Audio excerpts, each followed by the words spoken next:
Magic Treehouse, Book Number 30, Hurricane Heroes in Texas, by Mary Pope Osborne.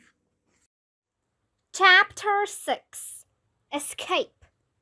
Upstairs, cried Rose. Holding Lily in her arms, she splashed across the parlor to the stairway. Jack grabbed his knapsack and hurried up the steps after Annie and Rose. When they reached the second-floor hallway, Jack heard glass shatter below. He looked down the stairs. The first-floor windows had broken. Water covered the parlor floor and was rising fast. A chunk of the upstairs ceiling crashed to the floor of the hallway. It barely missed them. "This way!" shouted Rose. "Be careful!" Still carrying Lily, Rose led Jack and Annie into a dark bedroom. She shut the door. "There," she said. Shutting out the hurricane was impossible, though. The windows in the bedroom were broken. Glass was everywhere. Wind and rainwater swirled in.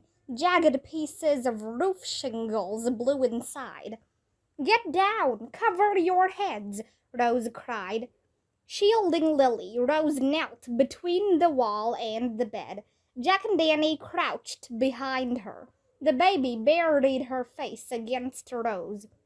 The house swayed back and forth. Jack felt water under his feet. It was seeping under the bedroom door. "We need to get higher," said Rose. "The roof." "How?" said Jack. "Follow me," said Rose. Carrying Lily, she led Jack and Annie out of the bedroom. The rising seawater had reached the upstairs hall. Rain was pouring through a giant hole in the roof. "If we can just get up there on the roof, we can get above the water," said Rose. "We can climb on furniture," said Annie. "Good," said Rose. "The dresser, the chest, the chair." Jack and Annie pushed a tall dresser under the hole in the ceiling. They hoisted a chair on top of the dresser. Then they pushed a blanket chest against the dresser to help them climb up. "Rose, you go first," said Jack. "Use the chest to get up onto the dresser. Then use the chair to get to the roof. Once you're safe, we'll hand Lily up." Annie took the baby from Rose. She whispered softly to her as Rose climbed from the chest onto the top of the dresser. "Careful," said Jack. Rose then climbed onto the chair. She grabbed the edge of the torn roof and hauled herself up. "Now, Lily," she called to Jack and Annie. Jack climbed up on the chest, then the dresser. Then he stood up on the chair and reached down as Annie held the baby up to him. The baby was heavier than Jack had expected. He steadied himself on the chair, then lifted Lily up toward Rose. Jack held the baby as high as he could. Rose grabbed Lily and pulled her onto the roof. "You go next," Jack said to Annie. He stepped off the chair. Annie climbed onto the dresser. Jack held the chair steady as she pulled herself up onto the roof. Jack followed. He stood on the chair and peered above the roof. The wind and rain pounded him. He felt the chair shaking. The dresser shook too. The whole house was shaking. With no time to think, Jack gripped the edge of the broken roof and pulled himself up. He joined the others on the wind-blown, soggy rooftop. Battered by wind and rain, they all crouched around the baby. They held each other tightly. The house shook beneath them. "How can we get to high ground?" Jack shouted. "I don't know," said Rose. Jack looked around. In the last light of early evening, all of Galveston seemed covered by water. Suddenly there was a loud crack. The house was sliding off its pillars. It was splitting in two. Rose cried out.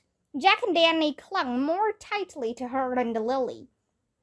There were more loud cracking sounds. Half of the house crumbled into the churning seawater. The roof over the other half broke completely free of the house, with all of them on it. "Hang on!" cried Annie. Jack and Danny held on to Rose and Lily as the wind pushed the roof onto the floodwaters.